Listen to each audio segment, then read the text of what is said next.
Thanks, Paul. I feel like I'm in the Pilbara. It's pretty warm in here. Thanks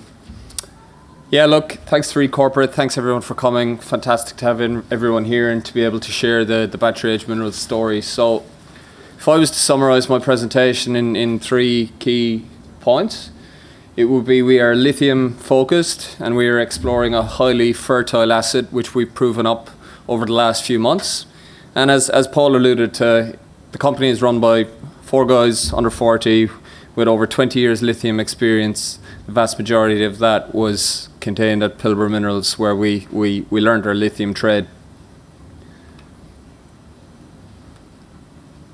Our corporate profile, I think we're close today around 31 cent, which puts us at a market cap of 29 million bucks, which I think is extremely cheap. We have 91.6 million shares on offer, and as of the end of the June quarter, we had 3.2 million in the bank. But based on our confidence in the asset, we went out and we raised $6.5 million. A large portion of that was through the flow-through share funding scheme in Canada. And that's going to adequately fund us to continue drilling this asset and add significant value to what we think is a really, really good property. So we're lithium focused, ex-Pilbara guys. Alex explained Ontario as a jurisdiction and a region earlier really, really well. So I'm not going to delve into that in much detail. I will touch on it. But what I'd like to focus on is what our asset has and what value we can extract from that. We've proven it with some recent drilling. Thick intercepts from surface, good grade, tick, tick, tick. And we've continued to do that with follow-up drilling, and we're really looking forward to some more drilling that we're doing at the moment and assays that'll be coming out in the coming weeks. We've got multiple high priority targets. So when we picked up this asset, I'll talk about it in detail. We had 3 known occurrences. We now have over 42 map pegmatites with over 20 of those mineralized. And we're also proximal to supporting infrastructure. The route to downstream markets is there. And should we prove the economics of this project, we will be pushing this into production as quickly as possible. So our board, led up by Rob Martin, also chairman of Critical. Myself, I joined Pilbara when it was the old tin shed in Frio back in 2016. Walked in there, worked under Ken Brinston. Ken is a good friend and mentor of mine now. I'm extremely lucky. I can ring him up. I meet him monthly. One of the best guys in the industry, and I'm able to leverage his experience and his knowledge. I was the project manager for the stage 1 concentrator build, commissioning, ramp up, optimization. And then I went back when we acquired Altura. Dale Henderson rang me up and he said, we're going to pick up this asset. It was the deal of the decade, in my opinion. And I went back, recommissioned that plant, and that's what's generated the vast majority of the free cash that Pilbara now has deployed into expansion projects and is building basically to be a powerhouse in the lithium industry. Jerry Fahey on the board of Prospect Resources, you may know they sold their asset in Zimbabwe for a really good deal. Also Focus Minerals and David Pevchich, an investor. But look, this is the engine room. This is the people who's getting the work done. This is the brains behind the operation. Certainly not me. It's the other guys. Nigel Broomham was head of geology at Pilgangoora for over 6 years. He was there during exploration, resource development, ramp up production, and when they went back and started drilling again, had over 10 rigs on site when he left. This guy knows lithium. There's many geologists out there who say they do. This guy knows it, and he's my right-hand man, and I trust him implicitly with everything he's doing at the moment. Taylor Smith worked for Nigel at Pilbara. He was one of the first guys we got, and we put him on a plane and we sent him to Canada. He's in Thunder Bay. He is a Canadian passport. He's the guy running the operation. He's hands-on. He loves lithium. We have a WhatsApp group. It's a bit lithium nerdy, to be honest, but he's the one who feeds the vast majority of the information into it as the drilling progresses. So we have a constant feedback loop. Nigel manages the night shift drilling because everyone's in bed. Taylor manages the day shift drilling. It's a pretty good setup. And Paul joined us recently. Paul's a bean counter who knows lithium. He joined us as CFO recently, so another Pilbara guy. Look, what we've achieved, we relisted in February. After completing a Chapter 1 and 2 recompliance, we executed early exploration agreements with our First Nation partners. Highly important to build a good foundation moving forward. they're the custodians of the land. We're just borrowing it while we work on it, and we've generated really good relationships with the Whites and Ireland and AZA First Nation groups. We commenced our maiden drill program shortly after, which was planned to be 5,000 metres. We've eclipsed that. We're up to 6,500 now because of what we've seen and how we like it, and we're continuing on. We got on the ground in the summer season. You may not be aware, there's 2 seasons in Canada. Snow comes down, you drill. You can continue drilling in summer, but in summer you go and you prospect. That's your time, that's your window. So we got a team of 6 out there. We still have some guys out there, guys and girls. And we identified 30 additional pegmatites to 12 we had previously, and over half of those were mineralised. I'll show you a map which basically shows it's a scattergun of mineralised pegmatite across our property. We've stacks of targets to test.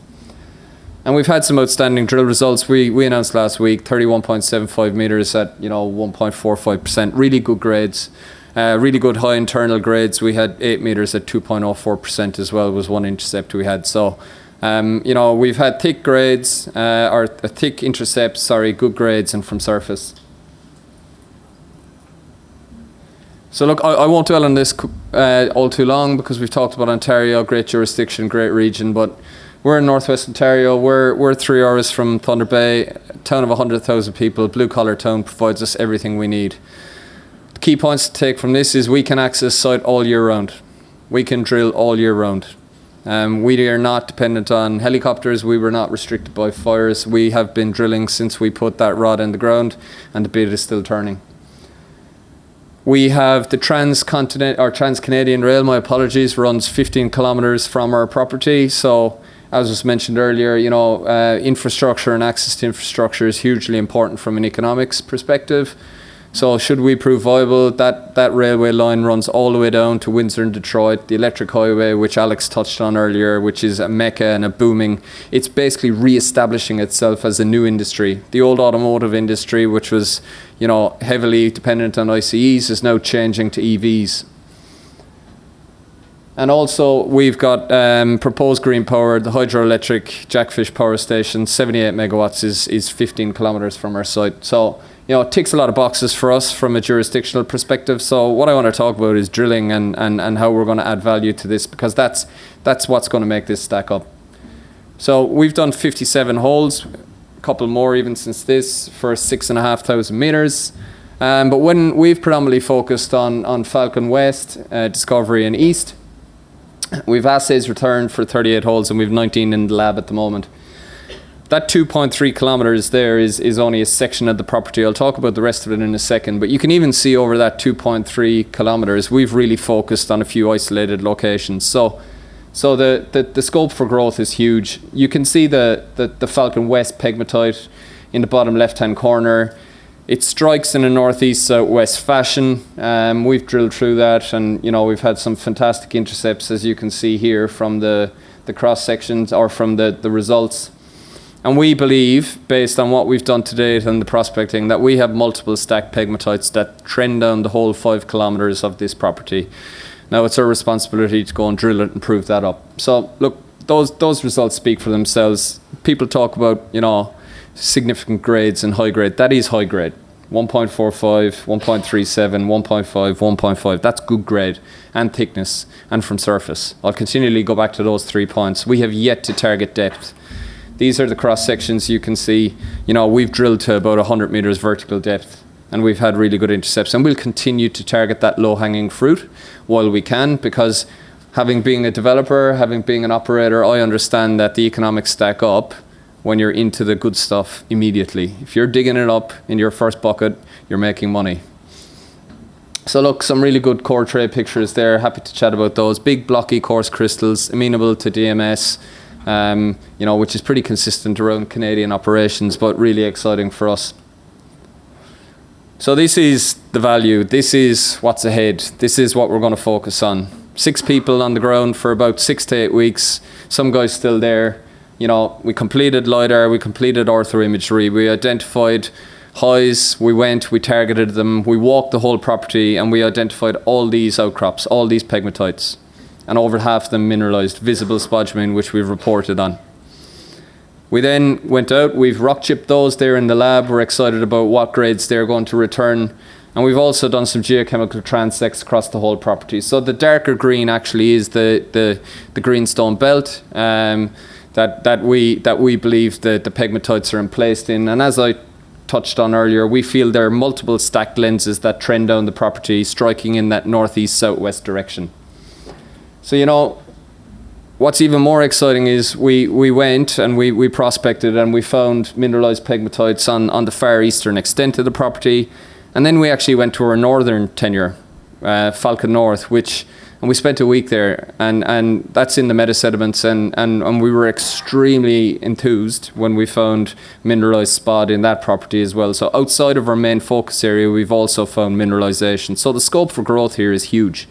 The responsibility is now on us as a group to go and drill it, and we're doing that in a systematic fashion. We've got a definitive plan, and we're now collating all this data. We've done aeromag as well, and we're currently doing some ground magnetic survey. We're collating all that data, and that will define the priority of targets we're going to hit, and we're going to systematically move the rig down the property. We're going to step out from those known occurrences, and we're going to start drilling into new areas, and we're highly confident we're going to have some good results. Look, sustainability is very important, community engagement. As I said, it's the bedrock for the success of all projects, and we placed a heavy emphasis on this. Since at the start of the year, I've been to Canada 4 times. I've sat with the chiefs, respective chiefs and councils, and we've built a fantastic relationship with White Sand, AZA, Araland, and signed early exploration agreements. We also have an eye on development. Alex talked about it earlier. The permitting pathway is extremely important. We've kicked off our baseline surveys on site. We see value in investing in that to gather that swath of data, that data that we will need to present should we prove up the economics here. So there's a secondary stream that we're providing ourselves as an insurance policy. And look, community engagement is important to us. We've employed locals. They're working with us. They're cutting core. We're integrating into the community. We have our core shed in Armstrong. It's been fantastic for us. And the Ontario government, the provincial government specifically, are extremely aggressive about their desire to bring EV battery manufacturers to Ontario. That's been proven by Volkswagen investing money. That's been proven by Stellantis investing money. Doug Ford is an entrepreneur, a businessman, and he is pushing this forward. It's a bit of, funnily enough, it's a bit of an arms race between Quebec and Ontario. I'm really, really enthusiastic about what Ontario is doing, and being genuine, I think there's a place for all. We know there's a deficit. We know it's going to turn, and there's a place for every lithium player here should they prove up that they've got what it takes. So look, it's a simplistic strategy for us moving forward. We've been on the ground. We've defined the targets. We're working through them, and we're going to continue drilling. The snow will fall. It's a better time to drill. Counterintuitively, you would think the drillers love it. The ground hardens up. Tow the rig around on the back of the dozer, and we'll keep popping holes in the ground. And we're really excited about what's to come. We're completing our summer field work. That'll generate some more targets. And the baseline environmental surveys are ongoing as we speak. We've got recorders in the field. But we're not just sitting on one project. We've also got the Jessie Lake project. That's highly prospective for LCT pegmatites. We're completing summer field work program there at the moment as well. And that's indicative of our strategy to branch out in Ontario and to look at other opportunities. We also want to pick up more land. We've got the expertise. We've done it before, and we see people coming to us now. They say, you are a bunch of lithium guys, you know what you're doing, we've got an asset here, what do you think? And that's really exciting for us, and we're going to systematically work through those, and we're going to see is there any that take our fancy, and we'll move if we think they're of benefit. Look, we've got 2 complementary assets as well, which I just want to touch on really quickly. We've got the Bleiberg zinc-lead germanium asset in Austria. I met with the Austrian consul today, very nice lady who's recently moved over here. It's got really good historical grades of germanium and has proven gallium. So you may or may not be aware of the sanctions that were put in place by China recently with respect to the export of this critical element, gallium and germanium specifically. We're currently working on that. We're in conversations with the local government. We will be back there this year, and we will look at assessing all the historical documentation and prepping for a fieldwork plan next year.